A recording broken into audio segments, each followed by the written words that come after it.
యోగయుక్తో విశుద్ధాత్మా విజితాత్మా జితేంద్రియః సర్వభూతాత్మభూతాత్మా కుర్వన్నపి న లిప్యతే.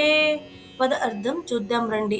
యోగయుక్త యోగంలో స్థిరమైన వాడు, విశుద్ధ ఆత్మ శుద్ధమైన మనస్సు కలవాడు, విజిత ఆత్మ తన మనస్సును జయించినవాడు, జిత ఇంద్రియ ఇంద్రియాలను నియంత్రించినవాడు, సర్వభూత ఆత్మ భూత ఆత్మ అన్ని జీవుల్లో తనను చూసేవాడు, కుర్వన్ అపి పని చేస్తూనే ఉన్నా నా లిప్యతే బంధం చెందడు, అంటుకోడు. ఇప్పుడు తాత్పర్యం చూద్దాం రండి.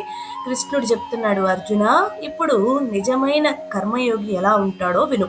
అతను యోగంలో స్థిరంగా ఉంటాడు, మనస్సు శుద్ధిగా ఉంటుంది, తన మనస్సును జయించుతాడు, ఇంద్రియాలను అదుపులో ఉంచుకున్నాడు. అర్జున అతను ప్రపంచాన్ని వేరుగా చూడడు, ప్రతి జీవిలో తనను చూసుకుంటాడు. అందుకే అతనికి ఎవరి మీద కూడా ద్వేషం ఉండదు, విభజన ఉండదు. అర్జున అటువంటి వాడు పనిచేస్తూనే ఉన్నా అతనికి కర్మలు అంటవు. ఎందుకంటే అతనిలో నేను చేస్తున్నాను అనే భావం లేదు, అతను కేవలం సాధనం చేస్తాడు.